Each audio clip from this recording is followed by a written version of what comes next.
Welcome students. आज की class में हम प्रॉपर्टीज़ ऑफ डिटर्मिनेंट्स के बारे में पढ़ेंगे। पहली एक्सरसाइज 4.1 जो है वो हमारी कंप्लीट हो गई है। इसके बाद जो दूसरी एक्सरसाइज है वो है प्रॉपर्टीज़ ऑफ डिटर्मिनेंट बेस्ड। तो पहले मैं आज आपको प्रॉपर्टी समझा रहा हूँ और फिर आप उसके क्वेश्चंस करेंगे। कुछ प्रॉपर्टीज़ आज समझाऊँगा, कुछ प्रॉपर्टीज़ कल। ठीक है, पहले प्रॉपर्टी देखिए। सबसे फर्स्ट प्रॉपर्टी जो होती है वो क्या है कि अगर कोई डिटर्मिनेंट आपको दिया हुआ है, डिटर्मिनेंट का सिंबल ये, कोई भी डिटर्मिनेंट आपको दिया है जैसे a1, a2, a3, b1, b2, b3, c1, c2, c3, ये एक डिटर्मिनेंट दिया हुआ है। अगर आप इसकी सारी रॉस को और कॉलम्स को आपस में इंटरचेंज कर देते हैं, या ये कह सकते हैं कि इसका अगर ट्रांसपोज निकालते हैं तो भी डिटर्मिनेंट के ऊपर कोई इफेक्ट नहीं पड़ेगा। यानी कि मान लो अगर आपने इसकी सारी रॉस को, तो मैंने डिटर्मिनेंट को नाम चेंज कर दिया, ये डिटर्मिनेंट, इसको 1 नाम दे दिया, तो रॉस को क्या बना दिया हमने, कॉलम बना दिया। a1, a2, a3, b1, b2, b3 और c1, c2, c3। तो ये नया डिटर्मिनेंट बन गया, क्योंकि ये सारी रॉस जो थी वो अब क्या बन गए, कॉलम बन गए। तो ऐसी कंडीशन में डिटर्मिनेंट के ऊपर कोई भी इफेक्ट नहीं पड़ता, यानी कि नया वाला डिटर्मिनेंट और पुराने वाले डिटर्मिनेंट की वैल्यू सेम निकलेगी। ये हो गई प्रॉपर्टी नंबर 1। ठीक है, अब प्रॉपर्टी नंबर 2, सेकेंड प्रॉपर्टी। तो सेकंड प्रॉपर्टी ये है कि अगर हम किन्हीं भी दो रॉ को या किसी भी दो कॉलम्स को आपस में इंटरचेंज करते हैं तो डिटर्मिनेंट का साइन चेंज हो जाता है। जैसे यही डिटर्मिनेंट दिया हुआ है और अगर हमने एक नया डिटर्मिनेंट लिया और किन्हीं भी दो रॉ को आपस में इंटरचेंज कर दिया, जैसे ये b1, b2, b3 ऊपर पहुंचा दिया और a1, a2, a3 नीचे ले आए। ठीक है, तो इसमें क्या हुआ कि दो रॉ आपस में इंटरचेंज हो गई, r1 और r2। तो ऐसा करने से क्या होगा कि ये जो डिटर्मिनेंट बना, यानी कि सेकंड वाला, इसकी जो वैल्यू है वो पुराने डिटर्मिनेंट के साइन चेंज हो जाएगा, बस इसके इक्वल होगी। ठीक है, यानी कि कोई भी दो रॉ या कोई भी दो कॉलम आपस में इंटरचेंज करते हैं अगर, तो डिटर्मिनेंट का साइन चेंज हो जाएगा। ठीक है, अगर मान लो पहले डिटर्मिनेंट +4 आ रहा है तो अब -4 आएगा, अगर पहले -4 आ रहा होगा तो अब +4 हो जाएगा, बस। ठीक है, ये हो गई सेकंड प्रॉपर्टी। अब है थर्ड प्रॉपर्टी। ठीक है, थर्ड प्रॉपर्टी है कि अगर कोई भी दो रॉ या दो कॉलम आइडेंटिकल हैं, मान लो डिटर्मिनेंट है a1, a2, a3, b1, b2, b3 और ये वाली जो रॉ है ये भी a1, a2, a3। तो कोई भी दो रॉ आइडेंटिकल हों, आइडेंटिकल का मतलब सेम, देखिए a1 यहाँ भी a1, a2, a2, a3, a3। तो ये रॉ 1 और रॉ 3 ये दोनों कैसी हो गई, आइडेंटिकल हो गई। तो जब भी दो रॉ आपस में एक जैसे एलिमेंट रखती हों या दो कॉलम एक जैसे हों, आइडेंटिकल हों, तो ऐसे में डिटर्मिनेंट की जो वैल्यू होती है वो 0 होती है, यानी कि इस डिटर्मिनेंट की वैल्यू क्या होगी, 0 होगी। ये प्रॉपर्टी नंबर थर्ड हो गई। इसी तरीके से नेक्स्ट प्रॉपर्टी नंबर 4 देख लेते हैं। प्रॉपर्टी नंबर 4 ये है कि अगर कोई डिटर्मिनेंट दिया हुआ है a1, a2, a3, b1, b2, b3, c1, c2, c3। ठीक है, कांस्टेंट का अगर मल्टीप्लाई करते हैं अगर किसी भी एक रो में, पूरी में या पूरे एक कॉलम में, मान लो आपने नया डिटर्मिनेंट बनाया और उसमें ka1, ka2, ka3 ऐसे हैं, b1, b2, b3 और c1, c2, c3। यानी कि क्या हुआ, यहाँ पर आप देखेंगे कि पहली वाली रो में एक कांस्टेंट का क्या हो रहा है, मल्टीप्लाई हो रहा है। तो ऐसी कंडीशन में तो जो डिटर्मिनेंट है ये नया वाला, इसकी वैल्यू इसके इंटू डिटर्मिनेंट, फर्स्ट वाले डिटर्मिनेंट के, क्योंकि के इसमें से कॉमन आ जाएगा एक रो में से। या ये कह सकते हैं आप कि जब भी डिटर्मिनेंट में से कॉमन लेना हो आपको तो पूरी एक रो में से कॉमन लिया जाएगा या पूरे एक कॉलम में से। अब यहाँ देखेंगे पूरी रो में के इसमें भी है, इसमें भी है, इसमें भी है, इसमें से कॉमन चला गया के बाहर, तो ये क्या बचेगा A1 A2 A3 B1 B2 B3 C1 C2 C3, same to same इसी के बराबर। तो ये किसके बराबर है? डिटर्मिनेंट के बराबर। तो इसका मतलब नया डिटर्मिनेंट कैसे निकल के आया? के इंटू ओल्ड डिटर्मिनेंट, पुराने डिटर्मिनेंट के बराबर। ये हो गई आपकी प्रॉपर्टी नंबर 4। ठीक है, कांस्टेंट कॉमन ले सकते हैं पूरी रो में से या पूरे कॉलम में से। ठीक है, ये 4 प्रॉपर्टी हो गई। अब 2 प्रॉपर्टी और बची हैं, वो भी मैं समझाता हूँ। देखिए ज़रा, देखिए एक और प्रॉपर्टी, 5th वाली प्रॉपर्टी, वो ये है कि अगर कोई डिटर्मिनेंट की पूरी एक रो या कॉलम किसी सम के फॉर्म में लिखा हुआ है, जैसे A1 plus lambda 1 A2 plus lambda 2 और A3 प्लस लेमडा 3, यहाँ फिर B1 B2 B3 C1 C2 C3, तो इसकी रो 1 जो है वो 2 या 2 से ज़्यादा एलिमेंट से मिलके बनी हुई है। देखिए 2 एलिमेंट से मिलके बनी है, 2 से ज़्यादा भी पॉसिबल है। तो आप इसको तोड़ के लिख सकते हैं, आप इसको ऐसे तोड़ के लिख सकते हैं 2 पार्ट में, A1 A2 A3, नीचे के एलिमेंट वैसे के वैसे ही रहेंगे। एक पार्ट ये टूट जाएगा प्लस, और दूसरा पार्ट टूट जाएगा लेमडा 1 लेमडा 2 लेमडा 3, और नीचे के एलिमेंट सेम रहते हैं, उनके ऊपर कोई इफेक्ट नहीं पड़ता है। केवल जो सम की फॉर्म में लिखे होते हैं वो एलिमेंट टूट गए। 2 से ज़्यादा होते, 3 होते तो 3 पार्ट में तोड़ देते, 4 होते 4 पार्ट में तोड़ सकते हैं। तो ये प्रॉपर्टी नंबर 5 हो गई। ठीक है, इजी प्रॉपर्टी है। अभी इसके बाद एक प्रॉपर्टी और समझाऊंगा, पहले एक एग्जांपल देख लीजिए, उससे आपको ये जो प्रॉपर्टी समझाई है वो समझ में आ जाएंगी। जैसे एक क्वेश्चन है, क्वेश्चन देखिए, प्रूव दैट, अब ये एक डिटर्मिनेंट दिया हुआ है A B C A + 2x B + 2x C + 2z x y z। अब इक्वल टू क्या लेके आना है? 0 प्रूव करना है।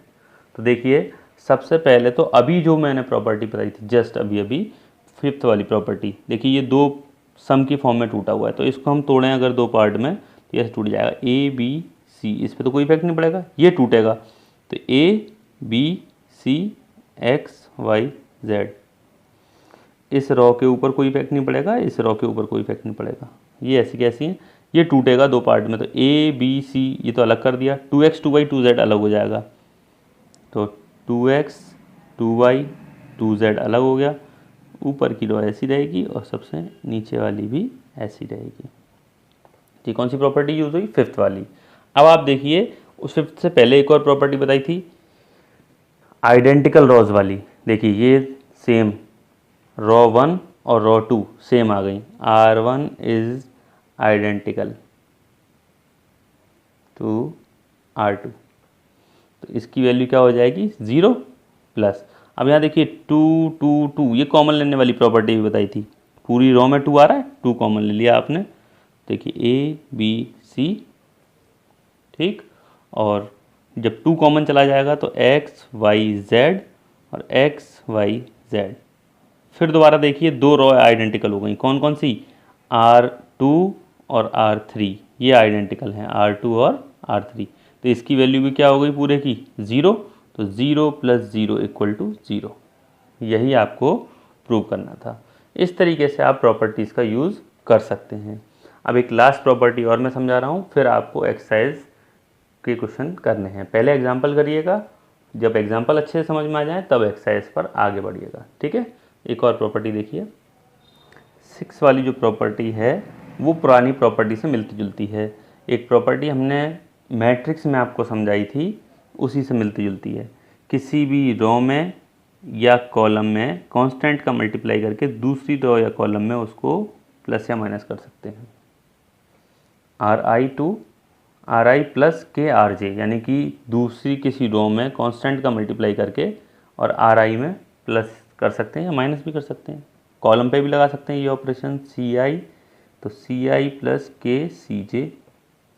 ठीक है, जैसे एग्जांपल के लिए C1 पे लगाना है आपको, तो C1 प्लस 2C2 या 2C3 किसी पे भी लगा सकते हैं। इस टाइप से आप ऑपरेशन यूज़ कर सकते हैं, ये हमने मैट्रिक्स में भी किए थे।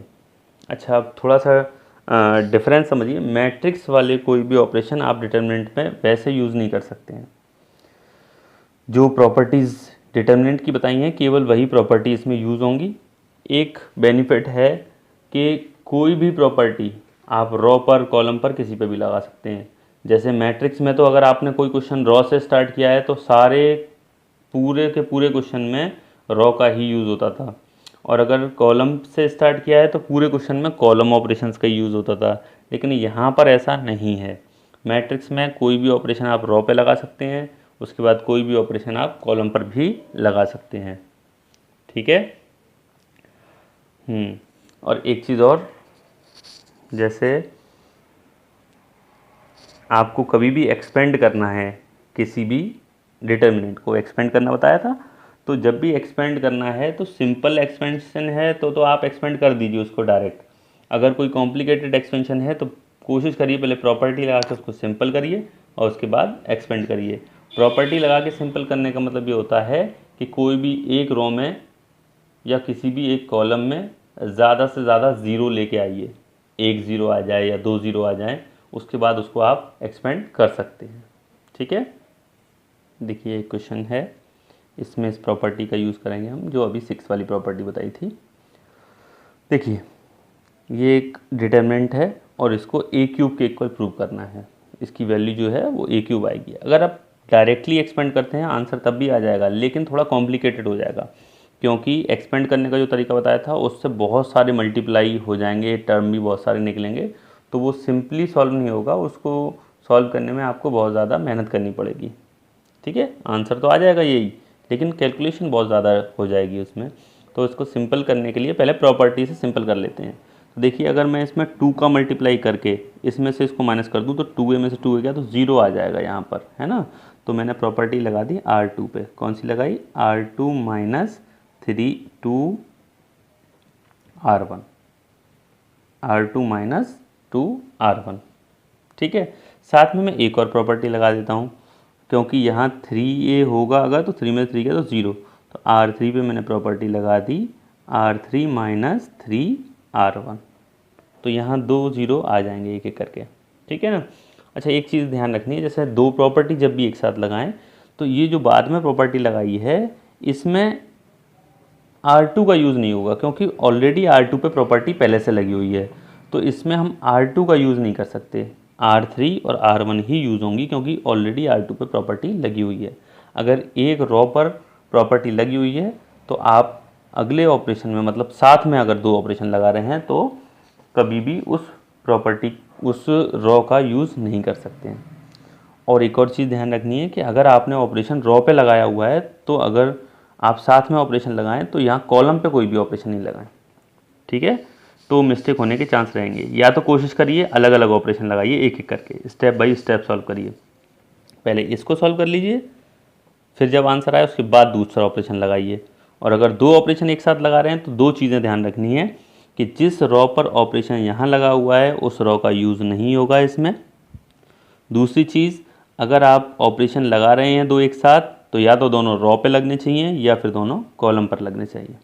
ठीक है। ऐसा कभी नहीं करेंगे कि एक रॉ पर और एक कॉलम पर लगाएं, तो गलती हो जाएगी आपके क्वेश्चन में। ठीक है। और अदरवाइज़ एक एक करके स्टेप बाय स्टेप सॉल्व करिए।